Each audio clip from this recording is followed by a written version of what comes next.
Pro Football Playbook, presented by the Pigskin Podcast Network, your source for team news, draft needs, player profiles and rankings, full Senior Bowl, Combine, and NFL draft coverage, news, analysis, discussion. It's in the playbook. Now, here is your host, sports journalist Bill Alvstad, and featured analyst Keith Myers.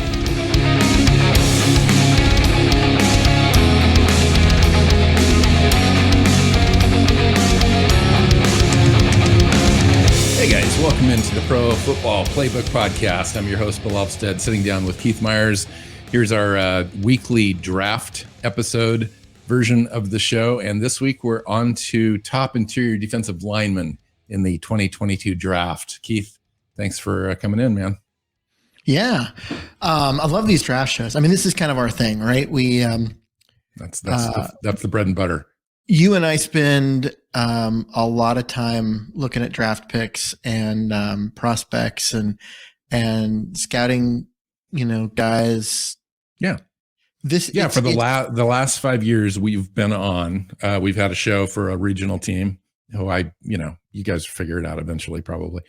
And so we're used to doing all of the player profiles and the draft prospect shows and all of that. And so it's been kind of doing this for one team. And now we're kind of looking at it for all 32 markets. And in general, it doesn't change when we do the position group player evaluations. No, we're still going through that same process. So still looking at all the same players and doing the same work, just now. Hopefully for a bigger audience, maybe, or, at least if nothing else, we're looking at it for just kind of more generalized and less just like, hey, how does this affect the one team that we cover? And honestly, this is a little bit more fun. Yeah, I actually love this. This is fun, and I enjoy these shows with you. It's I really enjoy the in-season stuff, and of course, you couldn't have football without all the games. But the off-season stuff for me, I really enjoy just kind of the nuts and bolts, getting into under the hood a little bit, figuring out the process of the Senior Bowl, the process of the Combine, what the team needs are, try to match those up and just have fun. Sometimes you're going to miss on the picks, but you'll have a good general understanding and idea of what the teams are really looking for, what kind of players they're trying to put into place. And you may miss on the pick and the player, but later on in the draft, you might hit the pick with the same type of player, type of a thing. So yeah, and so a lot of it is, it's not just position. I mean, we evaluate like individual players and whatnot, but ultimately we're coming at it with an incomplete set of facts, because we don't get to be there during interviews. We don't get to be there during medicals. We're reliant on media members who leak some of that stuff, but a lot of even them, they don't even have good access to that information. And ultimately, those things go a long way, to determining where individual guys go.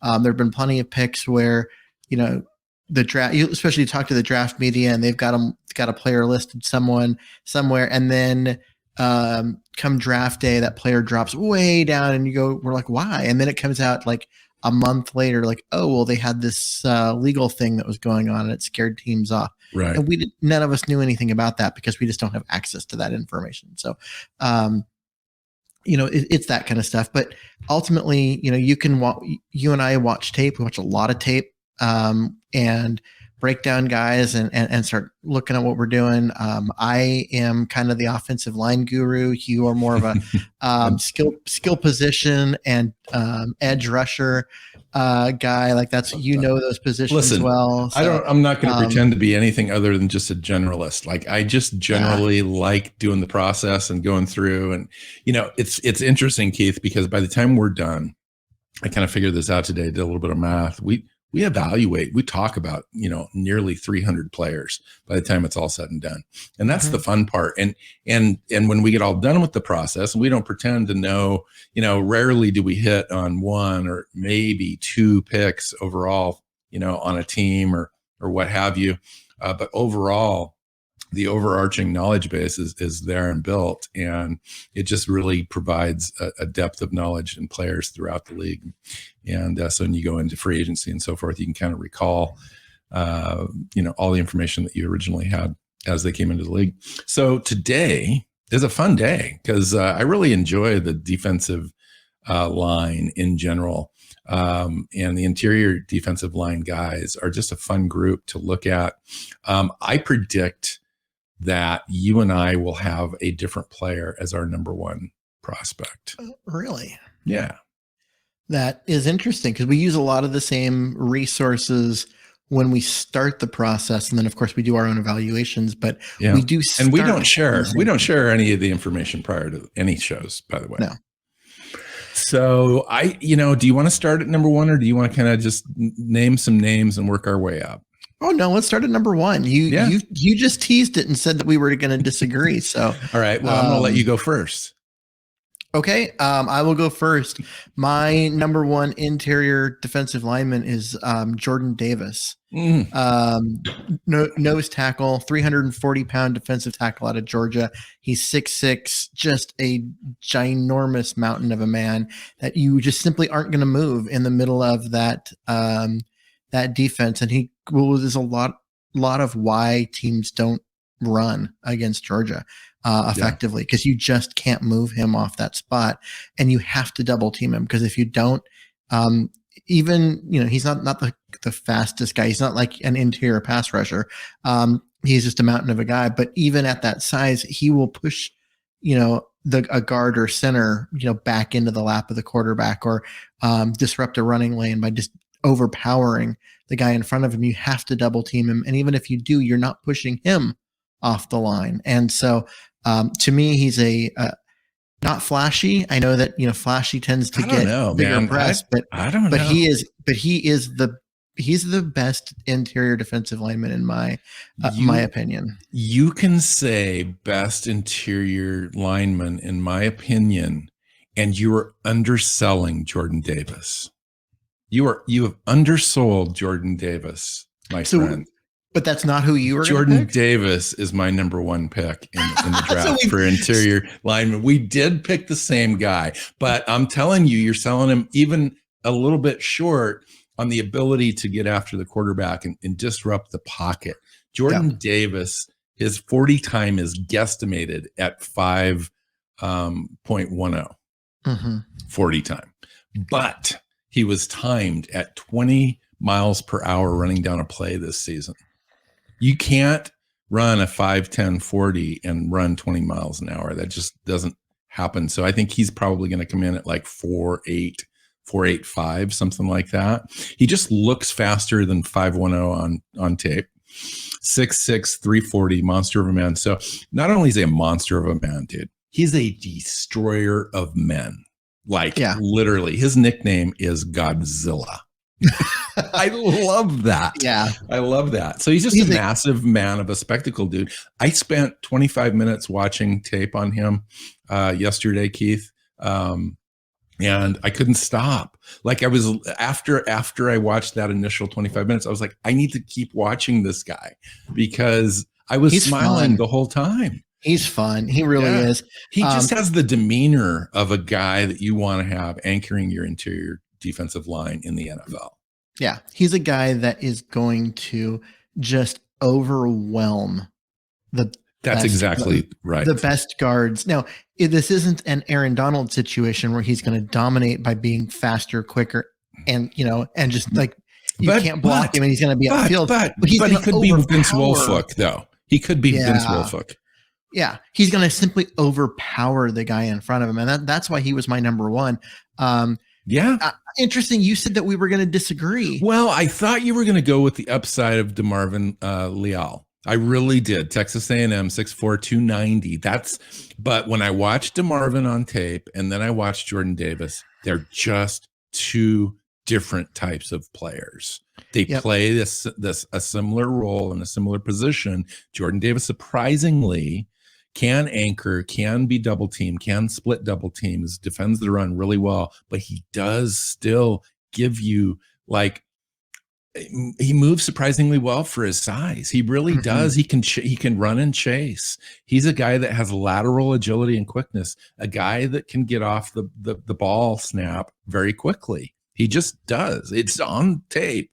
So that's why I said I think that you're underselling him a little bit, because I think there's some upside there that I think teams will recognize when it comes time to draft these two players, and Jordan Davis comes off first. That's what I'm saying. Yeah, I think Davis is definitely the more complete player, but DeMarvin Lial is let's not undersell him either. No, he's a 4.88 40 timed already. He's the real deal. He's only 290, which I know for defensive tackles, you tend to want them, 315, 320. But his scheme diversity, though, dude. Yeah, because he can play. What he is so we say interior defensive lineman. You're typically talking defensive tackles. To me, what he is he is a 5 tech in a 3-4 defense. Yes, and a 3 tech in a 4-3. Yeah. And so he is going to be super disruptive. He's going to live in the backfield in the NFL. He is he's the guy that's going to be able to get between the guard and center, get upfield, and just make life annoying for any running back or quarterback on the other side. He's just super quick, super strong, got that length. Going to be a dominant teams will player, have to scheme against him. Yep, they are. But he is just a different type of player. Jordan Davis is going to overwhelm and just dominate the guy in front of them. Whereas Lial's going to outrun, outmaneuver, be quicker than, faster than the guy. And he'll be able to be moved around like a defensive jack of all trades kind of a guy, where a defensive coordinator can just have a lot of fun with Marvin Lial. Now, when you're lining Jordan Davis up, he's either going to be your one nose or he's going to be your 3 tech, and really he could line up for you on the outside. Remember the old defensive tackle for the Seattle Seahawks, Red Bryant? Oh yeah. He was there. And that's then he sort of a situation. Went down to, I believe it was Jacksonville after he left Seattle, and they lined him up. He was 340 pounds and both teams lined him up at the 5 tech defensive end because of his ability to set the edge and play and his agility. Run. Yeah. So anyway, what do you think about DeMarvin Lial going before Jordan Davis? I mean, he was the consensus top defensive tackle in the 2022 draft before the season. A lot of folks still have him there, including consensus big boards at NFL Mock Draft Database, Pro Football Focus, and a couple others. I think the NFL is a passing league right now, and running the ball just doesn't have the correlation to winning that or stopping the run. Yeah, is not valued as much. That's what I mean. So for both of them, it's just not as valuable.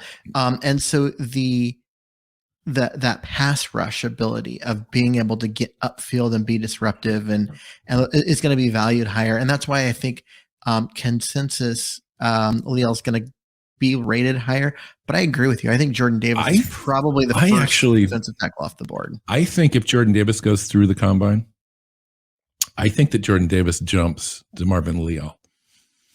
I do from an athletic standpoint. I think they're going to come out fairly even. And Jordan Davis is just going to impress, like his demeanor, his meanness, his fight through the whistle, his, all that kind of stuff is starting to come in play. The film just doesn't lie. Now, DeMarvin Lial is a great player on tape, but there's just a difference to me in the fight and the quality of opponents and so forth. Texas A&M versus Jordan Davis is the man at Georgia on the best defense in the nation. Yeah. And so that to me weighs out a little bit as well. And there's a number of players in the draft that have the Georgia team tag associated with them that are going to rise in this draft, I think, just from the nature of the defense there. Yeah. I also wonder, though, if we're going to end up in a situation where there's so many good Georgia defenders that teams and draft analysts are going to start being like, yeah, he's really good on tape, but he doesn't get double teamed much because there's so much talent around him. Devontae Wyatt could fall victim to that, and we'll talk about him in a second.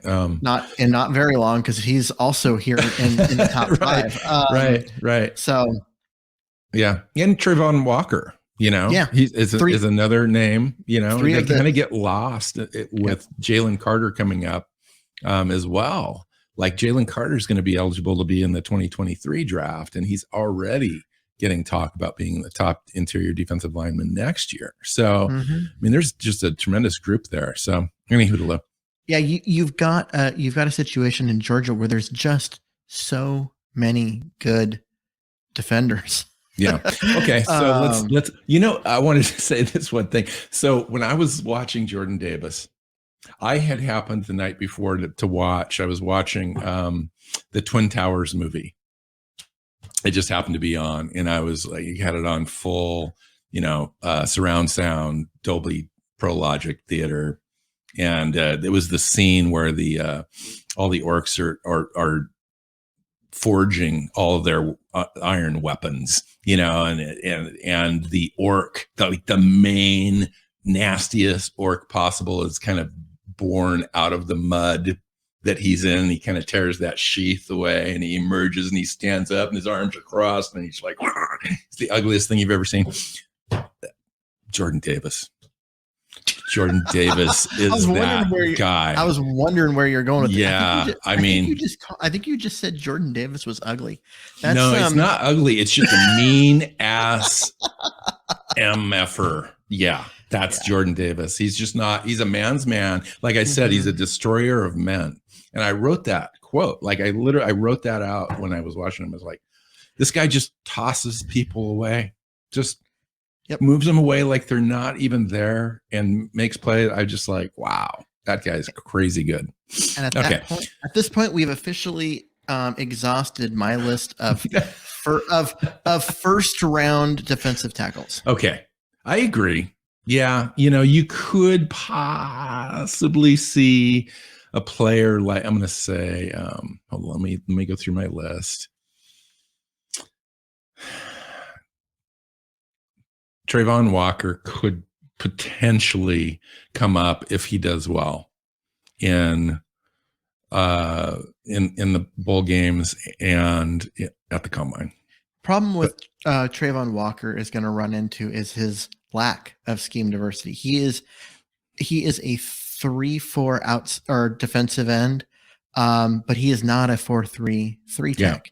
And not he could be. He's currently at 275. He's 275, but there's talk that he could go to the combine at 300 pounds. If he goes to the combine at 300 pounds and tests and out can still move, yes. Yeah, or 290, 290-ish, 292, and can run a 5.0 40 or 5.95, or not a 5.9, 4.95. Yeah. I mean, if he still moves well, he would need to test well, is what I'm saying. Yeah. But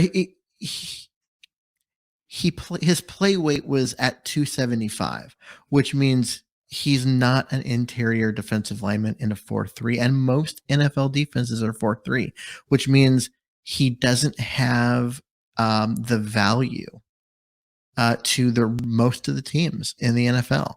They're going to look at him as I disagree a little bit. I disagree. I think even though he's 275 or could play slightly higher than that, he's 6'3", 6'4". He's got some length to him. I think that length, and if he can show some agility, and some playing strength, he could go higher than say 50. But he right now on big boards, he's hovering anywhere from 65 to 45. Yeah. And I'm just saying that there's a chance he could test into a range where he might be plucked at like 32.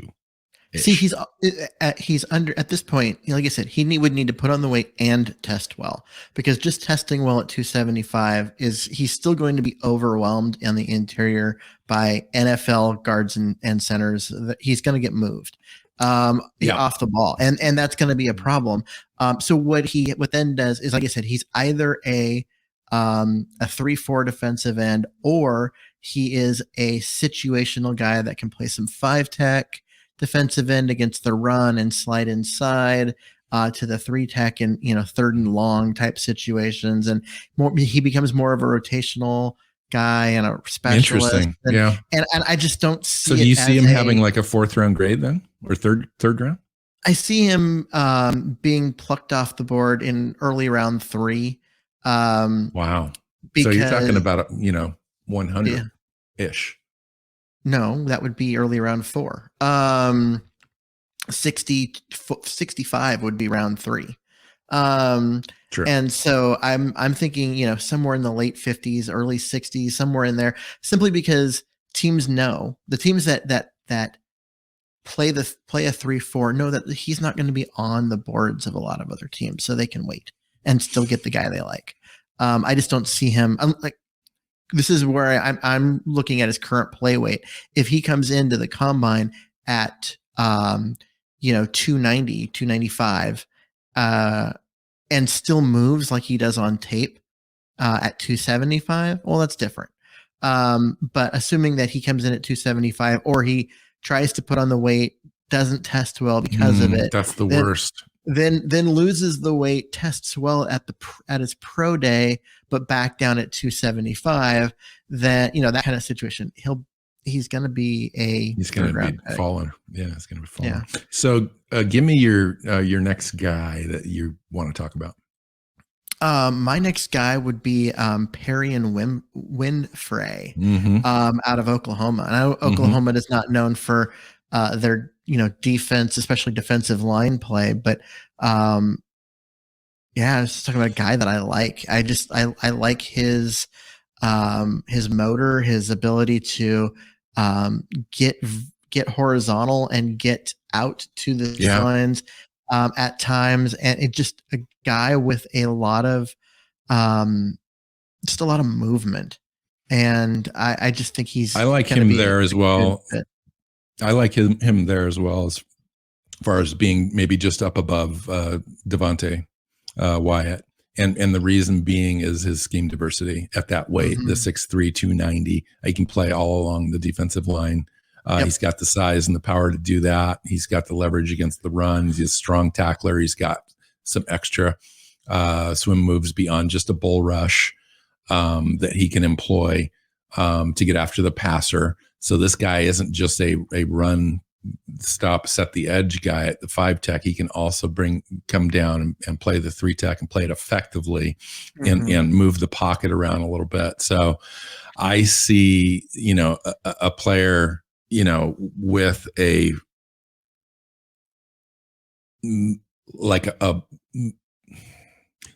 second round grade, possibly might fall, could rise depending on how teams view him, but he's going to have a pretty high floor, I think, in the NFL, where his scheme diversity is going to give him an opportunity to be on the field and be part of a rotation.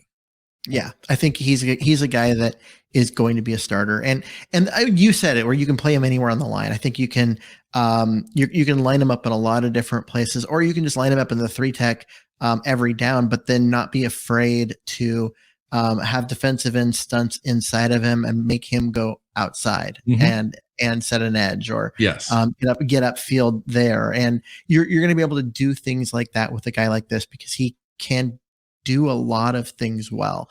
And I think that's why he's the next interior defensive lineman on my board. Is I don't see. He's got the upside. He's got the upside of being a good pass rusher, but he's not quite there yet. He needs a little bit more functional strength. He needs to work on some moves. He's got a little swim move going on along with the bull rush, and that's about it.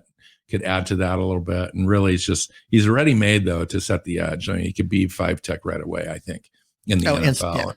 Yeah. He's an instant 5 tech in for a 4-3 against the run, and then he slides inside on third, or you take him out as part of a rotation. Yeah. Just he's ready made to that. And like I said, that's why he's the next guy on the board. Is I just, there aren't a huge amount of flaws, and I just see a lot of upside there. So you could say Devontae Wyatt. You could go Haskell Garrett here. You could talk about Trayvon Walker. Who do you have next on your list? Next on my list, it is, well, I've got two names and I've got them right next to each other, and I don't know which one I really want to put higher. Well, I think we need to look at this a little further too. I mean, this is kind of our first look at this draft class. So for me, like I said, I've got two guys and they're different. Devontae Wyatt, the third person we will have talked about out of Georgia. And not the last, probably. And not the last, goes in there. And then Logan Hall out of Houston. And Hall is Trayvon Walker, who we talked about a few minutes ago, from a smaller school. I mean, they're very similar guys. I didn't have any notes on Logan Hall, so you're gonna have to fill me in. Logan Hall, he's 275 pounds, but he's 6'6", estimated 40 time of 4.80. Maybe that's why I didn't have any notes on him. Maybe the services I was looking at had him at defensive end, and I just missed him. Actually, he's listed some places as a defensive end and other places as a defensive tackle, because I mean, he played interior in college mostly, and so that's why I've kind of got him on there. But there are teams there are sites that view him as a defensive end and edge guy at the next level. I think he's more of an interior guy, but as a pass rush specialist, he's a guy that isn't going to be out there on in obvious running situations. What round do you? What kind of big board grade do you have him at? So I've got him in right just after Trayvon Walker, in that same. Yeah. I mean, he's so not third quite round ish. Yeah, he's not quite as fluid of an athlete, but he's longer and that kind of stuff. So I've got him. Walker goes early round 3. Logan Hall goes. If there are teams with a number of needs in this draft, they're going to get some good value here out of this position group. In the third and fourth round, because we still have a few guys to talk about. Yeah. And so that's pretty cool. The other guy that I had later on my list that I think may go earlier just because he plays for a big school is Fedarian Mathis. Yeah. But his projected 40 time is out there at being 5.46, which scares me for him. And so that means that he is strictly a nose tackle at 6'4", 320.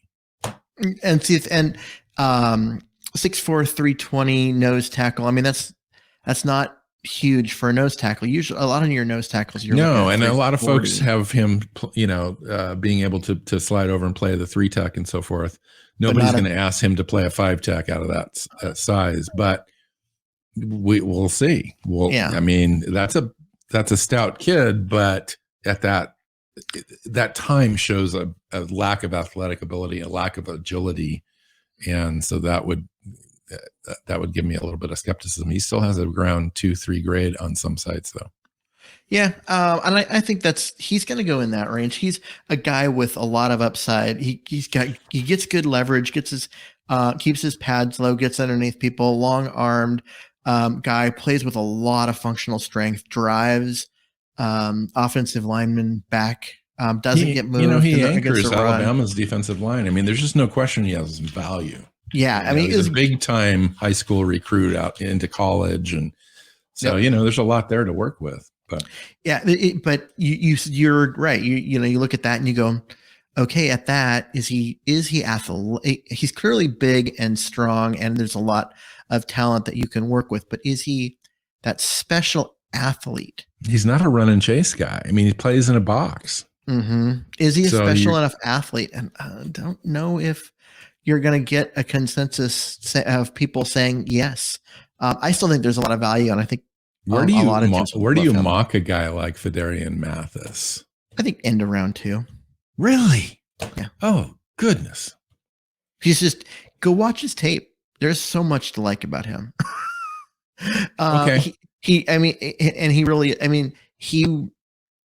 makes a lot of plays on the inside. He isn't moved. He forces running backs to cut back when they don't want to. He keeps his linebackers clean. He really does anchor a really, really good defensive team. Yeah. And Yeah, I just think there's a lot to like. I think in some people are going to go, oh, well, he's the best defensive lineman for Alabama. He should go round one. I don't think that's going to be the case. I think he's going to go, later round two, somewhere in the 50s. But I still think that there's a lot of value, and whichever team drafts him is going to like him. They're going to like him. All right. So one player that we haven't talked about. Well, there's a few. We could talk about Zachary Carter, Tyler Davis, Haskell Garrett. Who do you want to talk about? Let's talk about Haskell Garrett. Yeah, he's an interesting guy. Because now we're talking about fifth year senior too, so he's an older prospect. He's an older prospect, which tends to make guys drop further than I think a lot of fans he waited until his fifth year senior year because of the COVID exemption to kind of have his best year. So that's also kind of interesting. 6'2", 300 pounds. So he's on the shorter, stockier side, which gives him some leverage opportunities against some offensive linemen. We've seen that in the NFL work before. He's a strong tackler and so forth, but I'm not sure about like a normal guy that's that size is going to have a pretty good effective push in the pocket. And I'm not sure if he's that guy. Yeah. I mean, he's a guy that,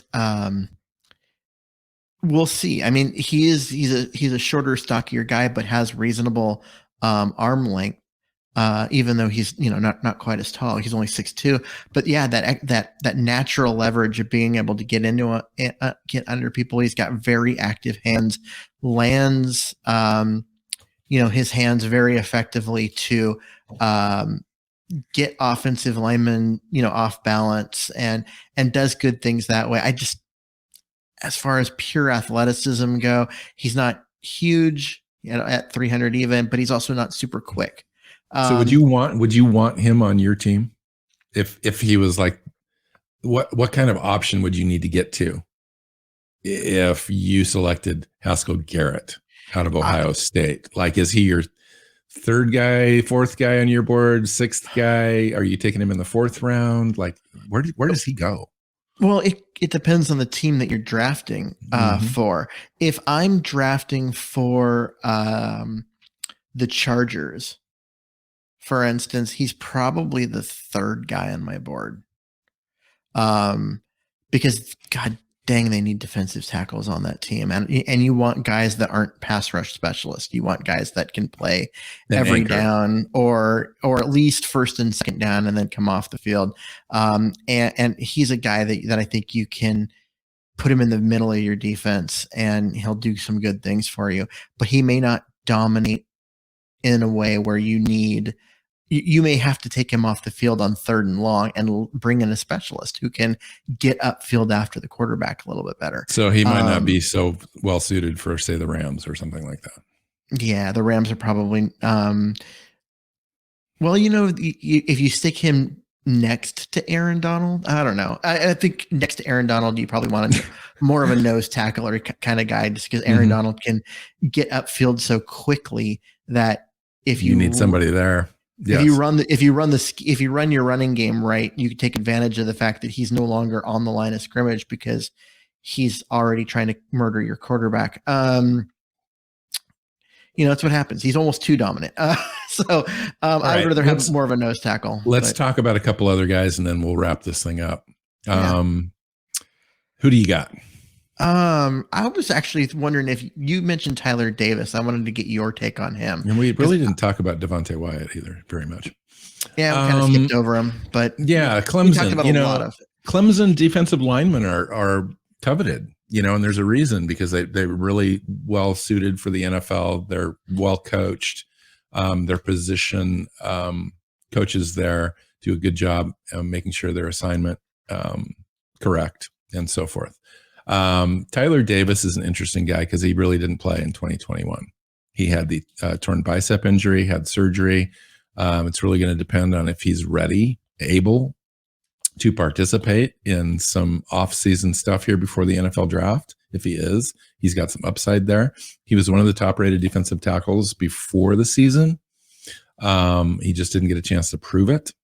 And so what do you do with a guy like that? Obviously, I think you're going to fall a little bit unless he can just test outrageously and just really impress in that way. Nonetheless, he's probably going to, be the 6th or 7th defensive tackle off the board, maybe even further than that, depending on if he can participate in the combine. Yeah. If he hadn't gotten hurt, he would be higher. His tape from the year before I thought was pretty good. And he's got a bit, you kind of compare him to Haskell a little bit, and he's about the same size at 6'2", 2 or 300-ish, but I think he's a little longer of a prospect, which gives him possibly a little bit more upside there, a little bit more athletic ability. Yeah.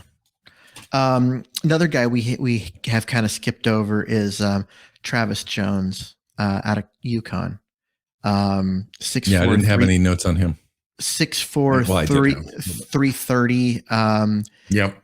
Nose tackle, gets down and gets leverage, just very effectively. Well coached kid who does not get too upright.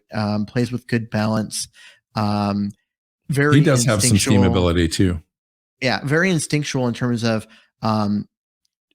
block shedding, where he can stack whoever's blocking him and then shed as the running back tries to come to the gap on either side of him. He's pretty good at the whole stack and shed and making the tackle in the hole. And he's just big enough to claw, take up some double teams. He can also play. He can also give you some ability to play to set the edge.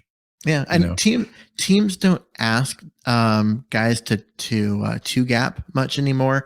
There's very very few two gap schemes where they're asking guys to stack and then basically guard the gap on both sides of them, just knowing that they need to shed the block at the right time. He's a guy that I actually, if you were going to run a two gap scheme, I'd like Travis Jones in that. I think he could come in and be a really nice, two gap nose tackle. Yeah, he's played at nose tackle for Connecticut, and he's a solid run defender. I mean, he's got 126 tackles in 3 seasons playing in the middle of that defensive line. That's pretty good. Pretty good production from that interior spot, if you really think about it. Yep. There's a lot of guys that are half that much, and still going high in this draft. So, did you have anything to say about like a John Ridgway or a Colby Wooden out of Auburn? I haven't watched Auburn yet. Zachary Carter out of Florida. He's a kind of a longer prospect that could trim down a little bit and end up being a nice edge player for somebody too. Yeah, I mean, edge player. My notes on him are limited. I mean, what I've got is just that that he looks explosive, pretty quick, getting off the ball, really long. Looks like a guy that they've got built up as an interior guy because they didn't have much help. That's exactly what I was thinking. But his body type doesn't look like one where he's suited best to be a defensive tackle, that he should lose a little bit and then actually maybe become more of a jack of all trades type. He reminded me a little bit of the guy in Kansas City, Frank Clark, and his ability to play multiple positions because he's so quick off the ball and he's big enough to play inside, quick enough to play outside. I do think that he needs to shed a little weight in the pros because they don't need him to be that anchor on the interior of the line. They can let him be. They can rotate him into the 3 tech, but they can keep him out on the 5 tech, maybe even drop him into coverage, some sort of a strong side linebacker role or whatever. Yep.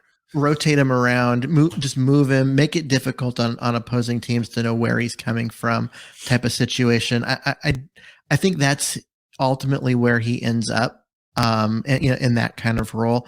But Florida, I don't think did him any favors. And then Devontae Wyatt, I think he's a riser on big boards as we get closer to the draft, just because he's going to come from Georgia. If he has a big game here on Friday night, that'll be telling. It's hard to have the name recognition on that defense, man. There's just so many players, and he gets kind of lost in that a little bit. But, he's a good prospect. I mean, he's got 22 quarterback pressures this year. He's got 4 or 5 sacks. He's going to the Senior Bowl. We're going to be able to look at him there against, competition isolated all week in practice. That's great to, for us to be able to see. Yeah. And then, the combine. So he could be a riser. I think that's it. I think it's a good show. We went a little long today. Just we had too much fun talking about the top 2 guys. Yeah. And when there's so many, their top 2 guys are probably the only 2 first-round guys. But yes. So there's a cliff after them, like a shelf, if that's what you want to call it. And then there is this really large group of late 2 to the 4th round. You've probably got 10, 12 guys that are going to go in that range. That's a lot of depth at this position. A lot of really nice, talented players. And we didn't even talk about one of the guys that is kind of at least at this early stage in scouting, one of my favorite guys to watch. And that's going to be Christopher Hinton out of Michigan. I think. Yeah, I wrote his name down and I didn't have time to get to him. I think he's a guy that's going to jump. He's currently in a lot of big boards, just down there in the 5th, 6th round. I think people he's a name, so he's there, but people haven't looked at him closely enough to recognize there's some real nice tools that you can work with. I think he needs some coaching and some development, but he could be a very, very good player. Sweet. Awesome. Great show. Hopefully everyone enjoyed that. Real informative. Next week we're talking about defensive ends, edge players. So that'll be great. After that, we're doing some linebackers and then safeties and corners, and we're wrapped up there. We're, transitioning to talking about Senior Bowl. We'll have some guests scheduled coming up. And, on the NFL side, we're going to be talking playoffs. We're going to preview, bowl games, have reactions to or not bowl games, but, playoff games, and have reactions to that and up to a Super Bowl build up. So, and then we'll transition full time into the draft. So, all right. Follow Keith on Twitter at Myers NFL. I'm at Alvstad NFL. You know where everything else is at. Follow us on your favorite podcast platform and YouTube, and please subscribe. That'd be great. And if you can find us on social media, share our show. That'd be awesome. So until next time, take care.